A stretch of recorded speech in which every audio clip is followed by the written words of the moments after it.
নমস্কার, আমি আরজি। আজকে যেই ঘটনাটি আমি আপনাদেরকে শোনাবো, এই ঘটনাটি ঘটেছিল 1992 সালে। তবে এই জায়গাটির ঘটনা আমি এর আগেও আপনাদের শুনিয়েছিলাম। ঘটনাটি এলাহাবাদ, অর্থাৎ বর্তমান যে প্রয়াগরাজ আমরা যেই জায়গাটি চিনি সেখানকার ঘটনা। সেখানে একটি জায়গা রয়েছে, বলতে পারেন মানে পুরোপুরি নিষিদ্ধ হয়ে যাওয়া একটা জায়গা যেটা, এবং এই জায়গাটি খুব হন্টেড বলে ধরা হয়। স্টেশনটির নামও খুব অদ্ভুত, আপনারা হয়তো থাম্বনেল দেখে বুঝতেই পেরেছেন। জায়গাটির নাম কঙ্কালগড় স্টেশন। অনেকে শুনলেই ভাববে কি অদ্ভুত নাম জায়গাটির, কঙ্কালগড়। তবে এই নামটি রাখার পেছনেও একটি রহস্য রয়েছে।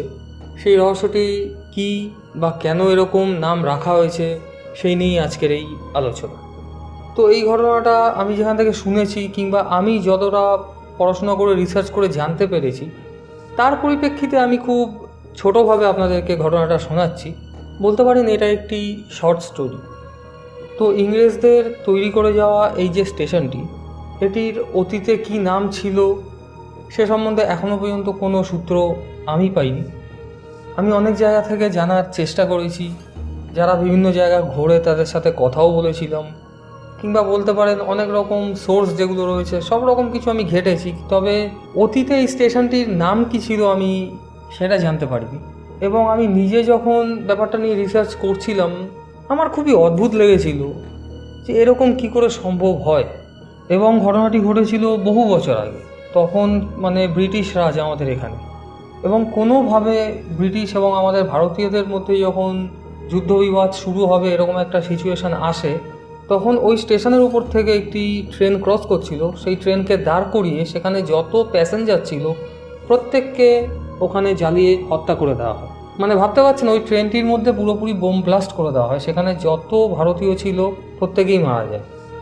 এবং এই ঘটনাটা ঘটার পর থেকে সেখানে একটি ব্যাপার হয় যে ব্রিটিশরা হয়তো চলে গেছে, কিন্তু তাদের যে ছাপ কিংবা হিন্দিতে বলতে গেলে নিশানা, ওখানকার লোকরা যেটা জানিয়েছিল যে কিছু নিশানা ওখানে রেখে দিয়ে গেছে। তাদের ধারণা ওই যে ট্রেনটিকে জ্বালিয়ে দেওয়া হয়েছিল, সেখানে একটা সময়ের পরে গিয়ে যখন উদ্ধারকর্মীরা যায় এবং তারা যখন ওই ট্রেনটির ভিতর ঢোকে, তখন শুধু দেখা যায় ওখানে শয়ে শয়ে কঙ্কাল পড়ে রয়েছে। এবং সেই থেকেই ওখানে পরে এই জায়গাটির নাম রাখা হয় কঙ্কালগড় স্টেশন। কিন্তু এই যে 13 তারিখ, এই 13 তারিখ হলেই ওখানে কেন এরকম জিনিস ঘটে, তাদের পিছনের রহস্য, সেই সব গ্রামবাসীরা মনে করে এই যে ঘটনাটি ঘটেছিল সেই ঘটনাটিও ঘটেছিল 13 তারিখে। অর্থাৎ ওই 13 তারিখেই ওই ট্রেনটি জ্বালিয়ে দেওয়া হয় এবং সেখানে কয়েকশো মানুষকে মেরে ফেলা হয় ওই ট্রেনের মধ্যে। এবং এই গ্রামটির মানুষদের একটাই ধারণা, যে শুধু ধারণা বলবো না, তারা মোটামুটি বিশ্বাসই করে রেখেছে যে 13 তারিখ হলেই ওখানে কিছু একটা ঘটনা ঘটে। আজ প্রায় 92 বছরের ওপর সেখানে কোনো রকম কোনো ট্রেন দাঁড়ায় না। বিশেষ করে এই 13 তারিখ, এই 13 তারিখ এলেই সেখানকার মানুষদের ধারণা যে ওখানে কিছু একটা হবে। এবং তারা নাকি এর আগে থেকেও দেখে এসছে যে যারা ওখানে বসবাস করে গ্রামবাসীরা, 13 তারিখ হলে ওখানে কিছু প্যারানর্মাল অ্যাক্টিভিটি ঘটে।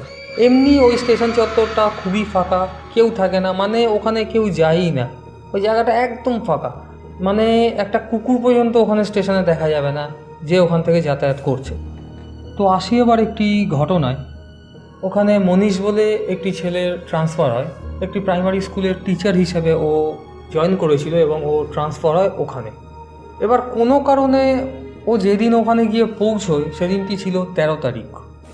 তো এই মনীষ কোনোভাবে গিয়ে ওখানে পৌঁছয় এবং ও কিন্তু ওই কঙ্কালগড় স্টেশনে গিয়ে পৌঁছয়নি।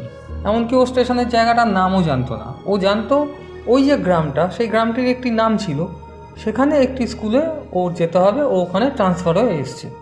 যেদিন ও গিয়ে পৌঁছয় ওই কঙ্কালগড় স্টেশনের আগের যে স্টেশন ছিল সেই স্টেশনে ট্রেন ওকে নামিয়ে দেয়। কারণ ওই যে জায়গাটি, ওইখানে কিন্তু কোনো রকমভাবে ট্রেন দাঁড়ায় না, আমি আগেই বলেছি। তো কিছুটা স্পেস ওর হেঁটে কভার করতে হবে। তো হাঁটতে হাঁটতে হাঁটতে হাঁটতে যাচ্ছে এবং দেখছে ও যতই ভেতর দিকে যাচ্ছে কেউ নেই। এবং ও কি করেছিল, ওখানে কোনো জায়গা না চেনায় ও ওই ট্রেন যে ট্র্যাক, ওই ট্র্যাক ধরে ও হাঁটতে হাঁটতে যাচ্ছে। মোটামুটি সন্ধ্যা হয়ে আসছে, ও বিকেলবেলা এসে পৌঁছেছে এবং ও যাচ্ছে যত তত দেখছে ফাঁকা, কাউকেই দেখছে না লোকজনকে। খুব দূরে দূরে দু একজন হয়তো সাইকেল নিয়ে গাড়ি নিয়ে ক্রস করছে এরকম দেখা যাচ্ছে। তো ও একটা সময় গিয়ে ওখানে পৌঁছে ওইখানে বোর্ডে দেখছে লেখা রয়েছে কঙ্কালগড়। ওর নামটা দেখে খুবই আশ্চর্য লাগে যে এইটা কী ধরনের নাম, কঙ্কালগড়। আর আশেপাশের জায়গাগুলোও যেন একদম মানে নিরিবিলি, কোনো লোকজন নেই। এবার ও আরও 2-1 পা এগিয়ে যাচ্ছে, দেখছে একটা ছোট্ট স্টেশন ঘর, এবং ওই স্টেশন ঘরটা প্রায় ধ্বংসস্তূপ হয়ে রয়েছে, এবং তার উপরেও লেখা রয়েছে মানে অনেক পুরোনো দিনের লেখা, সেখানে হালকা হালকা লেখা উঠে গেছে, এবং তাতে দেখা যাচ্ছে হিন্দিতে লেখা রয়েছে কঙ্কালগড়। এবং ও তো খুব মানে আশ্চর্য যে এইগুলো কোন জায়গায় আমি এসে পড়লাম। এখানে চারপাশে কাউকে দেখতে পাচ্ছি না যে কারোর কাছে একটু হেল্প নেব। আমি যেই জায়গায় গিয়ে উঠবো সেই জায়গাটা যাওয়ার লোকেশনই আমার কাছে নেই, এবং সেই সময় মোবাইল ফোন ছিল না যে ওখানে জিপিএস অন করে ট্র্যাকার অন করে দেখে নেবে ও কোথায় যাবে। তো এদিক সেদিক তাকাচ্ছে, কাউকেই দেখতে পাচ্ছে না। এমন সময় দেখছে একটা লোক সাইকেল নিয়ে দূর থেকে আসছে। ও গিয়েও হাত দেখিয়ে তাকে দাঁড় করায়, এবং দাঁড় করিয়ে জানতে চায় যে এই জায়গাটা কোথায়। তো উনি বলে যে এইটা এইখানে, আর এইরকম জায়গায় আপনি দাঁড়িয়ে রয়েছেন কেন? ও তখন বলে যে আমি এরম জায়গায় এসেছি, আমি ওই স্কুলে টিচার হিসাবে এসেছি, তো আমাকে একটি জায়গা আপনি বলুন যেখানে গিয়ে আমি মোটামুটি রাতে একটু থাকতে পারবো, কালকে আমি সকাল হলে স্কুলে তারপর জয়েন করবো।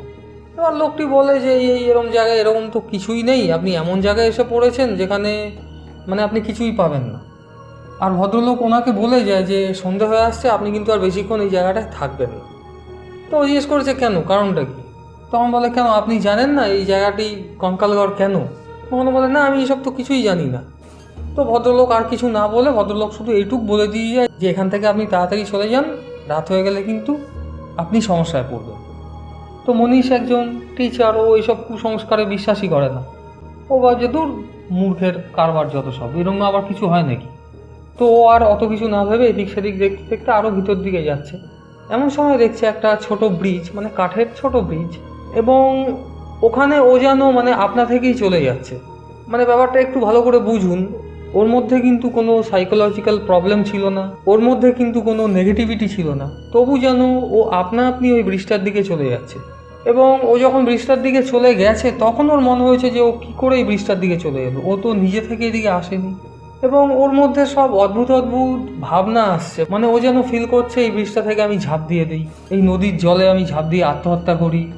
আবার কখনো কখনো ওর মনে হচ্ছে ওই যে ট্রেন ট্র্যাক, যেখান থেকে ট্রেন আসছে যাচ্ছে, সেইখানে গিয়ে আমি চুপচাপ দাঁড়িয়ে থাকি, কোনো ট্রেন এসে আমাকে হয়তো মেরে দিয়ে চলে যাবে, এই তারপরের যে আনন্দ মৃত্যুর পর সেটা আমি ফিল করব। এরকম অদ্ভুত সব নেগেটিভিটি ওর মধ্যে আসছে। এবং একটা সময় ও কী করে, নিজেও ওই স্টেশনে গিয়ে বসে থাকে, এবং ও ফিল করতে থাকে যে ওর মধ্যে এরকম আরও 10-15 জন চলে এসছে, ওর সাথে কথা বলছে, ওকে বলছে তুমি এরম জায়গায় যাও, ওকে বলছে তুমি ওরম জায়গায় গিয়ে আত্মহত্যা করো। তো এরম করতে করতে যখন প্রায় রাত 12টা-1টা হয়ে যাবে, ওর তখন হুঁশ এসছে, এবং হুঁশ আসায় ওই জায়গায় কোনো রকমভাবে থাকতে পারে। ও তখন পাগলের মতো দৌড়তে শুরু করে, মানে ওর ব্যাগ লাগেজ যা ছিল সব ওই স্টেশনে ফেলে ও এদিক সেদিক করে দৌড়ে কোনোভাবে যেখানে একটু লোকজন রয়েছে সেখানে গিয়ে পৌঁছয়। এবং সেখানে গিয়ে পৌঁছয়ে একটি ডায়েরির মধ্যে এই যে ব্যাপারগুলো আমি আপনাদেরকে বললাম ও সম্পূর্ণ লেখে। তারপর এমন একটি সময় আসে যখন সত্যি একদিন ওই ব্রিজের নিচে মনীষকে মৃত অবস্থায় পাওয়া যায়, এবং সেটা কেন হয়েছিল, কী জন্য হয়েছিল, সেটা কিন্তু আজও জানা যায়নি। তবে এই যে নেগেটিভিটি ওর মধ্যে এসে গেছিলো, যেটা ও লিখেছিল এই ডায়েরির পাতায়, সেগুলো কিন্তু সম্পূর্ণভাবে একটা ইঙ্গিত দেয় যে যেখানে এইসব প্যারানর্মাল অ্যাক্টিভিটি ঘটে, বিশেষ করে কোনো দিনে, সেখানে কিন্তু কিছু না কিছু থাকে, এবং সেটা কিন্তু কিছুর একটা চরম ইঙ্গিত দেয়, যেই ইঙ্গিতের শিকার হয়েছিল এই মনীষ, এবং শেষে তার এই পরিণতি হয়। তো এই ঘটনাটি খুব আলাদা একটি ঘটনা আমার মনে হয়েছে। আপনাদের কীরকম লেগেছে আপনারা কেউ জেনে থাকলে অবশ্যই কমেন্ট সেকশানে লিখে জানাবেন।